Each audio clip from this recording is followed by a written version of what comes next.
Good morning, everyone. Welcome back to another Chatting with Wisdom. For those of you who don't know who I am, my name is Rollie Allaire. Gigado Migunkwe is my spirit name, and I'm your host of Chatting with Wisdom. Chatting with Wisdom is a weekly interview series featuring amazing women. There are different ways that women are amazing, and we get to celebrate that. So I invite you to join me in my private Facebook group, Mind, Body, Heart, and Soul Connection, or you can also find a similar group on Telegram that I've been using this year to share positivity. So today I would like to welcome Molly. So, Hi. oh, I lost my thing. Molly, Molly Hicks is the F bomb dropping brand strategizing in Biz Buddy to busy AF neurodiverse entrepreneurs who are ready to make shit when not with clients with not with clients or growing her micro. I guess I should have read this first because there's a couple of words that are like duplicated. So when not with Oh, clients or growing her own micro agency, you'll either find Molly spending time playing Pokemon with her toddler or playing video games with her partner. So welcome. How are you? hey. I'm doing great. How are you today? So I'm good. It's a little chilly today. Mm. We are we're definitely getting some fall weather today up here in Northern Ontario, but otherwise it's good. I woke up this morning and I sleep with the windows open, typically 90, it's like most of the whole year. And Mhm. so I woke up this morning and I had to get out of bed and go and close all the windows. And then I climbed back into bed and fell back asleep. And so that's how my morning started Oh my. with an Yes. extra little nap. I mean, obviously you needed the nap. You needed that I little did. I extra did. boost. Okay. So tell me a little bit more about you. Okay. So I'm Molly. And as you said, I'm the F-bomb dropping biz strategist. So I focus on the queer and neurodivergent communities, and I help people who kind of launched into building a business is based off some type of hyper focus or passion. And like they woke up one day and they were like, I don't like this. I don't like this at all. And we kind of help bring that passion back into their business and put intention into what they're doing. And so when I'm not doing that, I do have a 5-year-old and we play Pokemon trading card and go to tournaments and do all that fun stuff. My partner and I play video games, like I said. But, we are just rolling with the punches as a neurodivergent family, trying to navigate all of our sensory overloads and things that happen on a daily basis and kind of just taking it one day at a time. Nice. And that is so important for us to do, right? So, like, just being Mhm. able to take one step at a time, one day at a time, so that we can actually move through life while still having a plan. So, I think that's one of the key things with being a strategist, is a biz strategist, is that you kind of go with the flow, but at the same time, you need to have a plan, right? Yes. And that's something we talk about a lot. Like people often find me saying, we need more Spock in your business because I'm a total nerd and love Star Trek.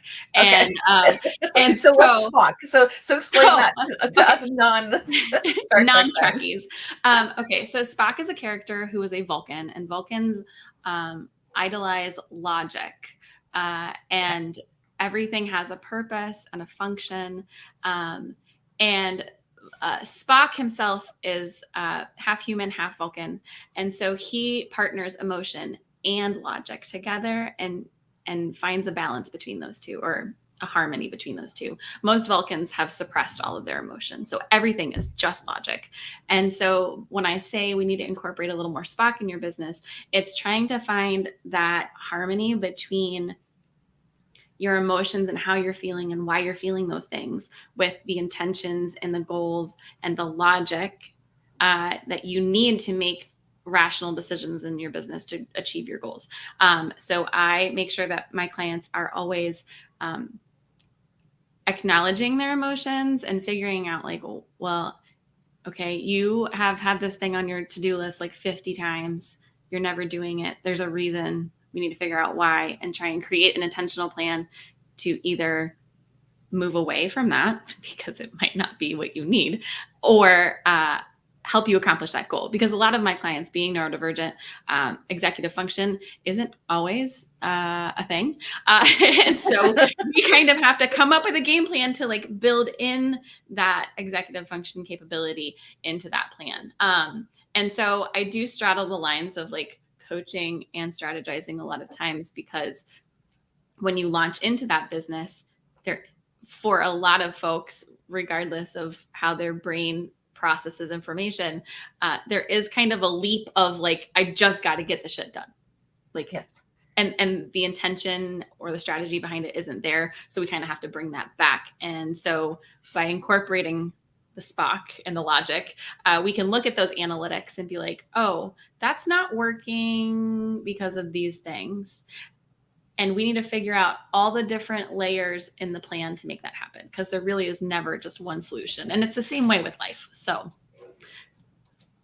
and you're right, it is the same way with life. And it's about being able to get things done and how to be able to get those things to happen. And so for anybody who's been with me for a while knows that I've been moving. And so trying to get things done hasn't always been, because I've got like all these different rooms of all these things that need to get done. And it's like, okay, so where do I start? Where do I start? What do I do? How much? It's like, okay, well, if I have to get this part done first so that I can get this part done, and all these things. And it becomes overwhelming, especially when when you're just recovering from having a broken leg. I can move a lot now, so that's very helpful. But it's that part of things, right? So I know that that my youngest always says he has ADHD, and he's been diagnosed with ADHD. However, he always says, "Where do you think I get it from, Mom?" Right? So, yeah, I know. I've just never been diagnosed, right? So. Right. Well, and like a lot of people haven't, and self-diagnosis is a huge thing for a lot of people, because they don't have access to medical care. And that's one of the things with TikTok that has been a positive for the neurodivergent community. Not that TikTok is always a positive, but in the neurodivergent community, it's been a great helper to give access and information to people who wouldn't normally have access or information. And they're realizing truths about themselves that, you know, for the first time in their entire lives, they're like, wait, there's a reason I do these things or don't do these things. And that kind of gives some people a lot of peace. And it really does make that difference when we actually have an idea of what it is that's happening, right? So when we can understand, even if we're not even if it's not a true diagnosis or not a true, being able to have some ideas of some semblance of, oh, okay, that makes sense to me. And being able to piece these things together makes a huge difference in terms of being able to have what you need. Yeah. And being able to advocate for yourself, because you're like, oh, I'm feeling this way because this is lacking or this is missing. And now I can advocate in a way for myself that I was never able to before, because I didn't have the words to communicate what I needed. And that is super important. So, and it really is. And one of the things in my community is that we focus a lot on we're not alone. And so there's lots of differences in terms of like lifestyle and responsibilities and who we are and how all these things work. But in the end, many of us are the same in a lot of retrospects. And so when we have, like we do weekly group coaching calls, and when we do these calls, it's a lot of times I was like, oh, Molly was saying this about that. And it's like, yeah, my situation or scenario is not exactly the same, but I can implement some of these things because it's going to work for me. Right. So, and that's why I value, like, I also have a group for strategy that's community based. So we have groups similar.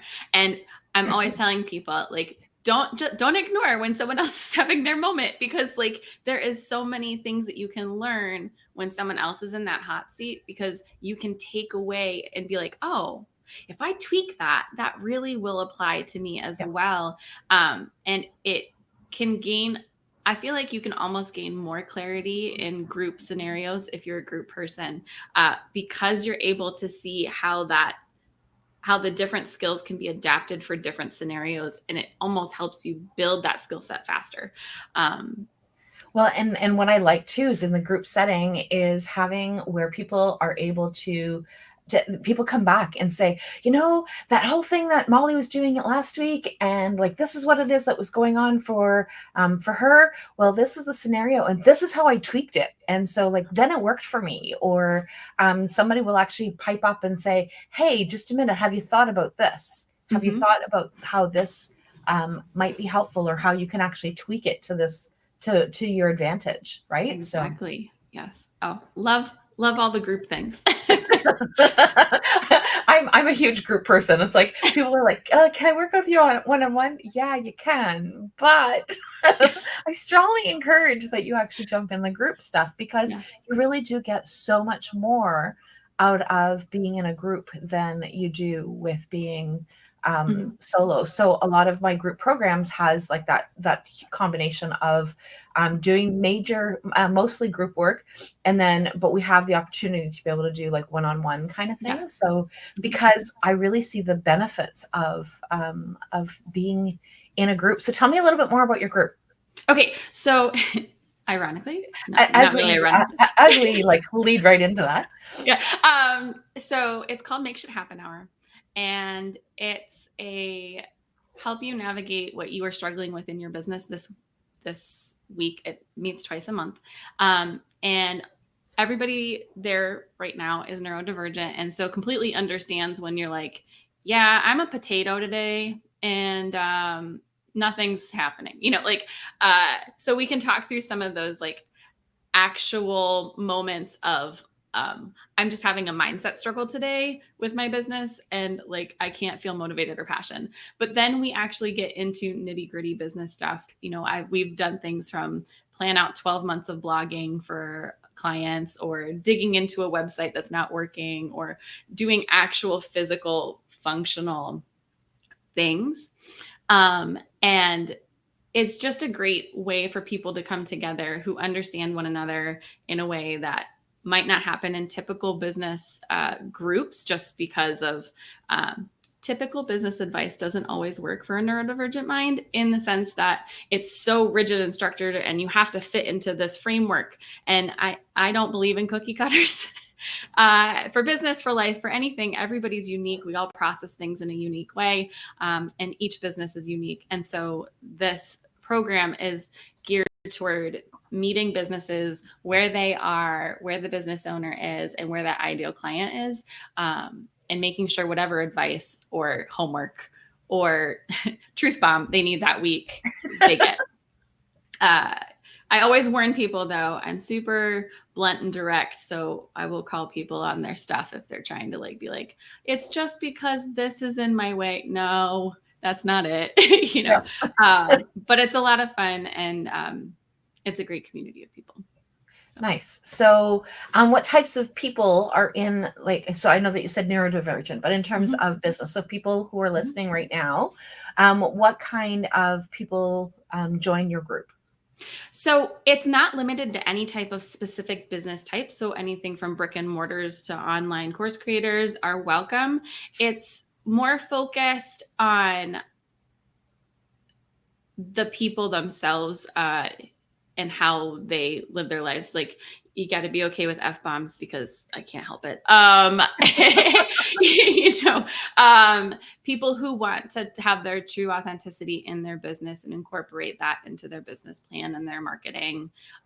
People who are willing to do homework and can accept that sometimes the answers aren't easy, and can accept that business is hard.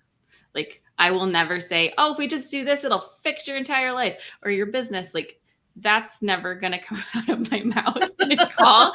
I'm going to be like, yeah, that's really hard, and that sucks. Here's some things we can tweak to try and make it better.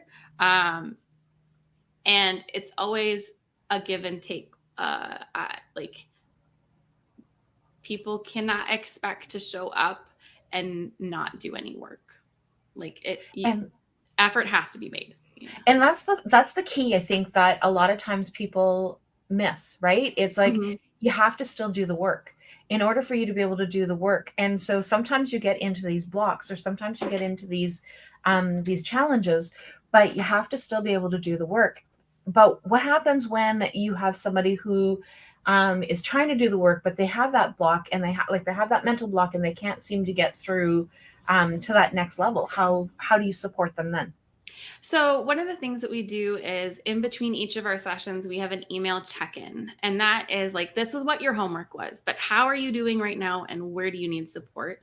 And sometimes we think we've broken tasks down into little itty bitty baby steps, but we haven't. It's not enough. And we're expecting too much of ourselves in that moment when, I don't know, the kid's homesick, daycare fell through, like life happens, right? And so we kind of help re-break things down. Some clients need us to put it in like an Asana task so they can check off things and get little narwhals flying across their screen to make them feel good when they accomplish things.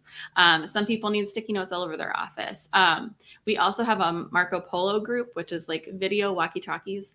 And so when people are like, it's a rough day, can somebody just give me like positive words of encouragement? Or can someone tell me I'm being stupid and I just need to get out of my bed? Like however that person is motivated or needs help, we try and meet them at that spot. Because me sending an email at the end of my call when I need them to do task-oriented things and not supporting them in the way that works best with their brain would not further them in their life or their business. And so I'm kind of there as like, some people call me the biz mom, some people call me the hard ass, like however they need me to show up for them, that's what I'm doing for them.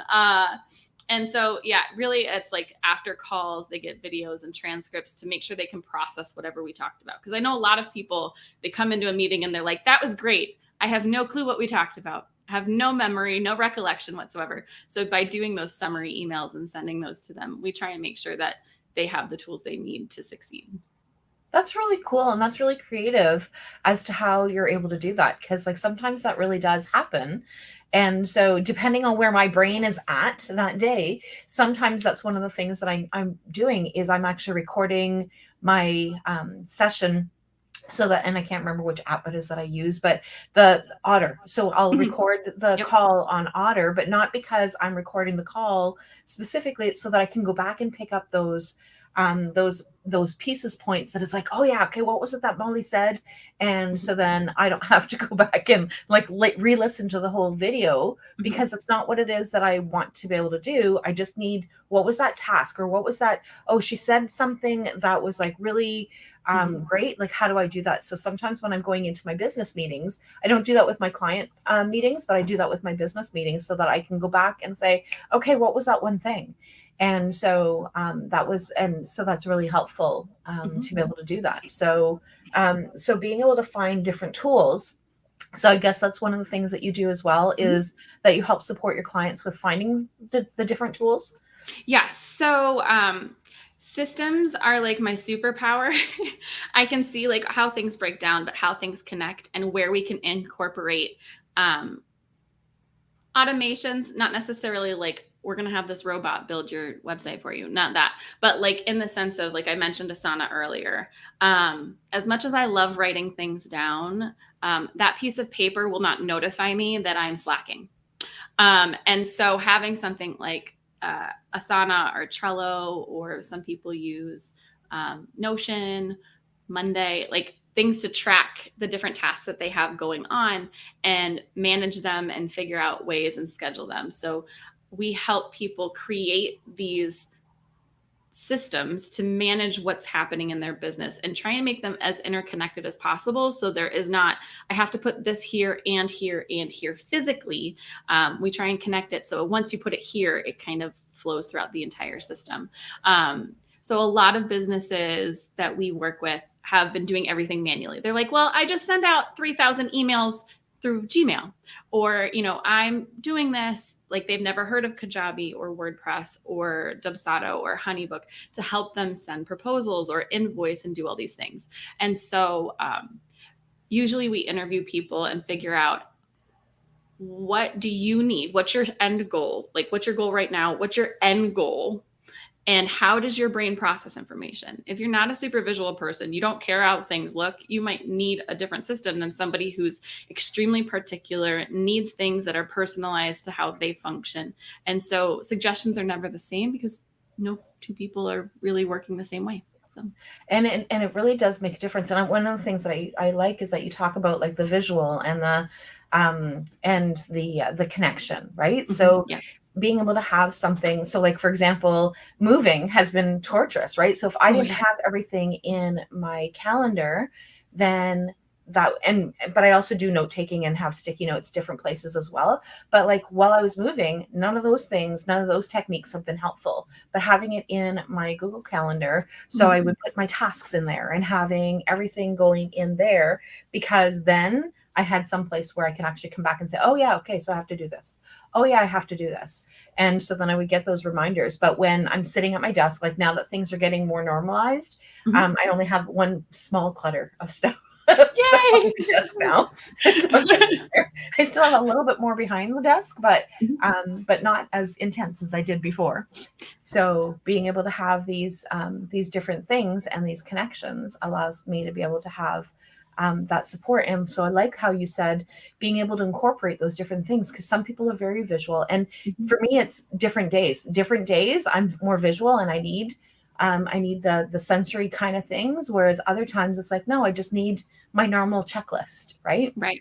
Yes. And I'm the same way. And so there's certain things that are always consistent, like everything needs to be color coded. Like that is always there for me. But like, that's one of the things that I really liked when we started incorporating Asana. Is Asana presents information in 4 different ways.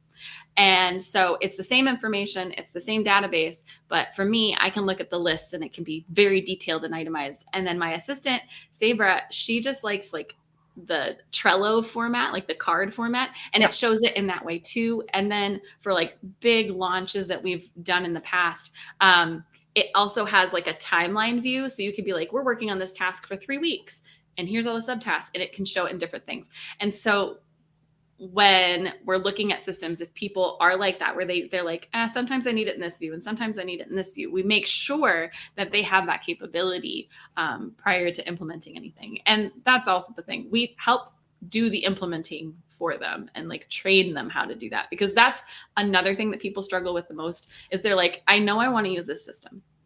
Like Kajabi is a good example.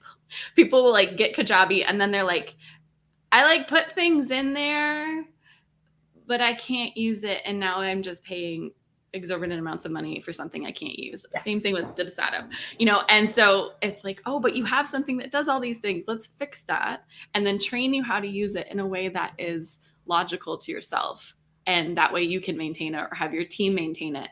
But we just need to make it make sense for you. And I think that's one of the biggest things is trying to find somebody that understands that how to be able to make sense. Right. So because it's challenging sometimes in your business of like, oh, I want to be able to do like all these things that other people are doing. But there's ways of being able to get those things happening. Right. So that it makes things make sense, and being able to have those connections as to how being able to piece everything together. Right. So like, it's not, okay, well, here's my Asana list. And now here's my email list. Now here's my, like, how do I make it all fold together? Right. Because it's never one thing. And that's the biggest thing. Like I have to drive home with a lot of people and with systems or marketing or just running a business in general, is it's never one thing. It is a layering of multiple different things in multiple different areas that help bring success or help make things feel less crazy or whatever. It's a compilation of a lot of things. Like one step forward can help make a difference, but you have to continue making baby steps in different areas to make big changes. So. Yep. And I think that's another really key point, right? So it's not, Rome wasn't built in a day. And a lot of people forget that as well, right? So you can't just snap your fingers and everything is good and everything is going to run smoothly. And then you run into Mercury retrograde that like throws technology stuff all out the window. Yes. Oh, yes. Or when all the retrogrades are happening at the same time and like they're all Yeah. I've Yeah. had several. Yes, not good. Not good at all. And so one of the other key things I think as well is our own moods, right? So Yeah. is being able to shift based on how we're doing, right? So like Mhm. if we've got a to-do list that's this long, what is it on that to-do list that you can pick out that you can work on today that Mhm. is in short spurts that you can then push the other stuff to the next couple of days or whatever, Right. right? So like you have Yeah. a sick kid at home, for example, right? You're not going to get all the things done that you need to get done. So, how do you help your clients figure out that strategy? Mm. This has taken a lot of work for us to kind of figure out, and I'm not going to say we have it perfect. I'd say we have it functional at this point. We're always learning. And one of the things is understanding that different clients need notification or understanding of what's happening at different levels. Because some people are like, I don't care, just get it done at some point. And some people are like, this is what I'm seeing. I need this to make sense and I need it to be rigidly structured and notified and things. So one of the things we've done is when shit hits a fan and, kid can't go to daycare or got sick or I don't know, car broke down. We sent it, I can't work. I immediately send out an email that says, most of the time I make something funny to make it so they'll open the email. And then I tell the story because a lot of my clients have become great friends as well. So I always try and relate like, hey, those times when this happens? Yeah, that happened. And then that way they understand that like, this is not optimal for either one of us. Like we are not wanting this. This is the new game plan. I will be available at this time. This is when you can expect your specific tasks to be done. Some clients, we give access to Asana as well. So if we reschedule a task, they can always see what's happening. Some people that stresses them out. So we don't provide that for them. But the biggest thing I feel like when things don't work well for me is I just reschedule for the next day and send an email and reschedule for the next day. Because anytime I attempt, like when the kiddo is home, I have to redo everything I try on work on anyway. So that's not happening. Now, if I wake up and it's a day, like, cause I have Tourette's and that usually means like all my energy is haywire and things are just going crazy and I need a reset. Now I have all my essential oils in my office. So like I will lather down in whatever I need. But if that doesn't work, most of the time I look at my schedule. If I don't have any meetings, I just move things and I go hop in the shower or take a bath, some type of reset for myself. And sometimes that means leaving the house and getting some type of food that will make me feel better. Just being adaptive to what's happening. And being able to listen to what it is that you need, right? Mm-hmm. So I think that Yes. that's also another really key thing is being able to listen to whatever it is that you need and how can you actually make that happen, right? So Mm-hmm. I don't do well with chaos. I don't do well with a lot of things, and not that I can't handle things being thrown at me because that I can do, but it's like things that should be consistent, things that Mm-hmm. like in the home, that kind of thing. And so when my kids were little, I was able to adapt differently because like I grew with my kids. Right. And so, but now being in a household with adults and having adults kind of throwing is like, you should know better. Yes. Right? You're an adult. You're not a baby. Like, stop being, right? So I Yeah. really struggle with those kinds of things in terms of being able to have that happening. So like picking up and leaving and going out of the house, that is something that's really is really helpful at times. Mm-hmm. And so being able to, and that's one of the things that I've done, which I didn't realize how often or how much that I had to do it until I broke my leg and couldn't leave. And it was like, okay, now I can't even, I can't go anywhere. Like Oh now no. I can't do nothing. What am I supposed to do now? Right. Right. So, Mm-hmm. yeah. So like being able to finding different ways of being able to adapt. So like even just escaping into the shower, I couldn't Mm-hmm. even just do that because I couldn't get my leg wet. So, Right. right. So like it was just trying. So I had to really try and figure out how to be more adaptive and still working on it because it has not been, it's not been overly successful. So being able to come up with some strategies of how to being able to have that, having those shifts happen. Mm-hmm. Yeah, no, and we were talking about this on our podcast yesterday. It was all about transitions and how, like, most of the time when you talk about those transitions, which is kind of like where those like hiccups happen, you know, like things come up unexpected. For like most people, they're like moving, job change, you know, like they're these big, huge things that happen in your life. Well, as a neurodivergent person, and for some neurotypical people, every change of attention is a transition. And so those can be extremely complicated for people who struggle to regulate their nervous system in the first place. And so, like you said, like normally you can transition out of the house. You broke your leg, you couldn't do that. So now, not only are you struggling because you have a transition that you needed to regulate for, but now you're transitioning from the transition, and now like it's this compounding thing that's just making it worse. And so there are days that I do transitions better than others. Just say that.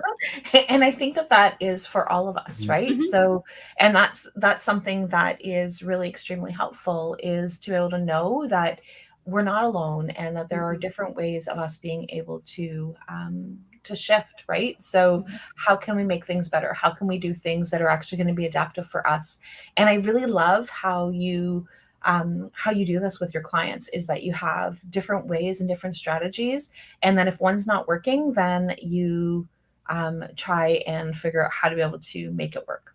Yes. I had some person one time go, so what's the program? And I'm like, there's no program. Like, it's not a program. That really throws people off. Yeah. It confuses people. I'm like, yeah, no, there's no rigid structure. Like it's just you. Yeah. Working on you. Yeah. So that's my class, my sessions on my weekly sessions on Wednesdays. That's one of the things that people are like, okay, so what are we doing? And it's like, I don't know, it depends on what people need. Right. So it's like, what do you need today? Right. So if we need to focus on anxiety, then we focus on anxiety. If we need to focus on relationships, we focus on relationships. Like what? And one of the things that I find really interesting is that a lot of times that somebody brings up, so relationships, for example. So then we start working on relationships. Well, then everybody who needs to pipe in on relationships. And it's like, see, we need to work on relationships. Imagine. Right. So it all depends on what people need and how. And it sounds like that's exactly what it is that you give your clients, is what does the community need today? Yes. So I love that. Because I work with so many different people, and I've met so many different people, and it's always like super structured, and I like the structure, right? Like, so we still like the things to happen certain ways, but at the same time, we need to have that flexibility where we can actually bounce things and shift where we need to. So I love that. This is amazing. So is there anything else that you think that people need to know before we head out? I would say, if you had never heard the word neurodivergent before this, and you're feeling like she talked about a couple of things where I'm like, what is she talking about? And it sounds like it's resonating with you, I would do a little research for yourself, because if you feel like it's something that explains stuff for your own identity, and you research that more and it kind of resonates with you some more, some of those answers might give you some clarity and peace, and it's totally worth that rabbit hole. And help you to know that you are not crazy. No, you're not crazy, I promise. No. So because I think that makes a huge difference as well, right? Because we then go through this thing of like, oh my God, I'm crazy. All these things are happening, right? So I think that that's really important for us to know as well. So I want to thank you so much for joining this morning and sharing this amazing program. And so for all of you business women or business people, most of my clients, most of the people that follow me are women. So women or men, I do have a few men, but being able to follow through on making shit happen makes a huge difference. So thank you so much, Molly, for joining, and I will chat with all of you soon. Bye for now.